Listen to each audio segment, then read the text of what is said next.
minha opinião é de que não existe o formador de opinião. Queria que você falasse isso. Eu acho que o formador de opinião não existe.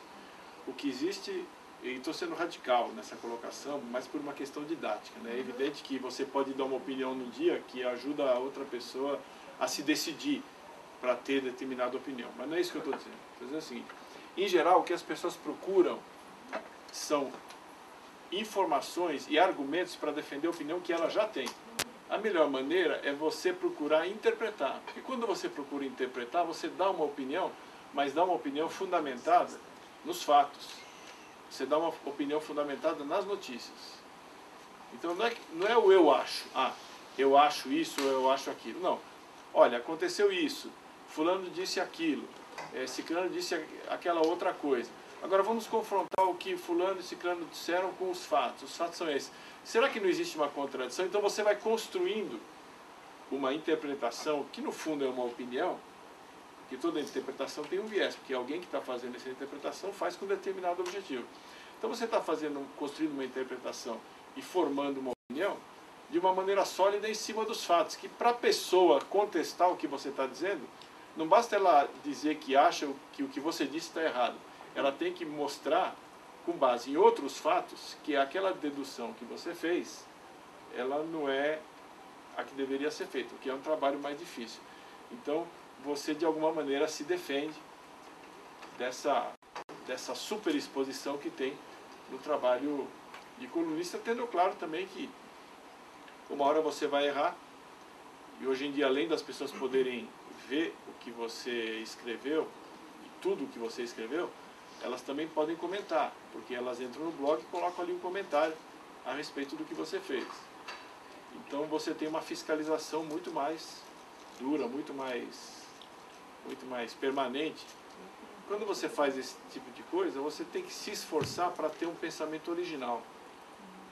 Você tem que se esforçar para encontrar um ângulo original daquilo que já foi publicado. Então você não pode se preocupar muito com o que os outros estão fazendo. Você tem que desenvolver o seu pensamento. Você tem que ter uma obstinação para desenvolver o seu pensamento. As pessoas tendem a ter opiniões sobre os assuntos a partir da experiência pessoal de cada uma.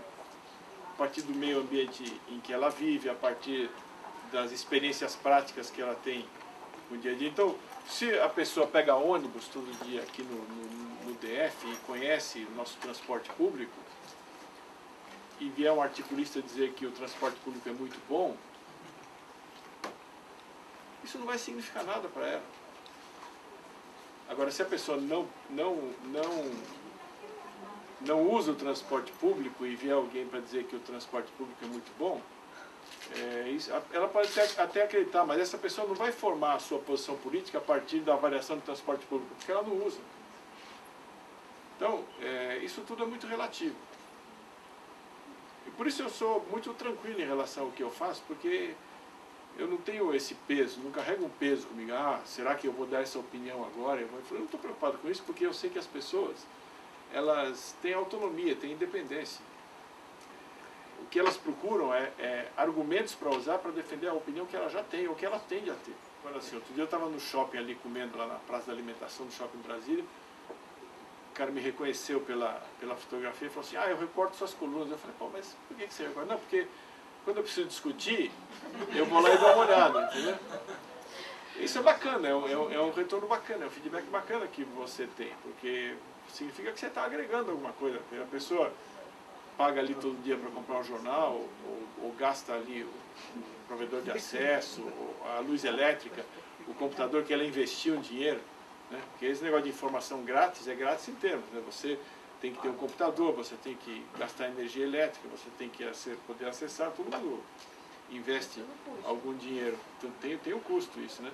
Então se você está ali agregando algo para a pessoa que resolveu ler o que você escreveu, então você fica realizado profissionalmente. Um dos meus orgulhos é que no blog tem uma turma lá de uns 3, 4 caras que colocam intervenções ali nos comentários que, em geral, aprofundam e agregam muito e avançam bastante em relação ao que eu escrevi. Então, o blog, ele funciona, quando funciona, ele funciona como um catalisador da formação de uma comunidade. Pessoas que se habituam a ir lá, ler, comentar. Isso é uma coisa bacana. Isso funciona realmente. Essa coluna do tipo que eu faço, ela tem um risco, um deles, né? Que é de você acabar fazendo, em vez de uma coluna com a sua opinião, fazer uma coluna com a opinião dos outros. Então, você pegar um determinado assunto, conversar com 2 ou 3 pessoas, pega uma aspa de cada um e bota essas pessoas conversando entre elas. Isso você pode fazer uma ou outra vez. Eu não faço, eu não gosto de fazer. Até porque se você se acostumar com isso, você começa a fazer reportagem, em vez de fazer coluna. Então você tem que dar opinião. E para dar opinião você tem que ter informação, e você tem que conversar com as fontes. Mas o tipo de coluna que eu faço não é essencial você ficar conversando com as fontes o tempo todo. Até você tem que ter uma certa capacidade também de fazer a leitura do trabalho dos outros jornalistas. E ler o que os jornais estão publicando, o que as revistas estão publicando, o que os políticos estão falando para os repórteres. Eu tenho que publicar todo dia. E eu tenho que ter uma ideia por dia e tenho que desenvolver uma ideia por dia de uma maneira que ninguém desenvolveu ainda, né? Então, a única maneira que eu tenho de fazer isso é ficar o tempo todo pensando no assunto e de repente eu tenho uma ideia ou mais de uma e aquelas ideias ficam na minha cabeça. Então, não tem a coluna de reserva, mas tem umas ideias de reserva, uns assuntos. Que vai rápido. E você não sabe, não é assim, eu vou ter uma ideia às 2:45. Você não sabe que hora você vai ter ideia. Você pode ter uma ideia a qualquer hora. Você pode ter ideia na hora que você acorda, na hora que você lê um negócio. Então, é um trabalho que não para, porque eu estou sempre pensando qual vai ser a próxima coluna que eu vou escrever. Porque se eu não pensar e sentar para escrever, você não consegue sentar para escrever uma coluna. Eu levo o quê? Eu levo 1h15 para escrever uma coluna. A primeira versão, depois eu vou corrigindo, né? Mas você tem que passar 24 horas por dia pensando no que você vai escrever. Então, eu tento me concentrar nisso e aceito que as pessoas critiquem o que eu faço, mas eu não vou fazer a crítica do trabalho dos colegas. Porque não dá. Eu não me considero em condições de fazer com isenção uma crítica do trabalho dos outros quando eu próprio estou fazendo esse determinado trabalho. O jornalista ele tem que fazer honestamente o trabalho que ele se dispôs a fazer, que é informar, interpretar e dar uma opinião, e os outros que julguem.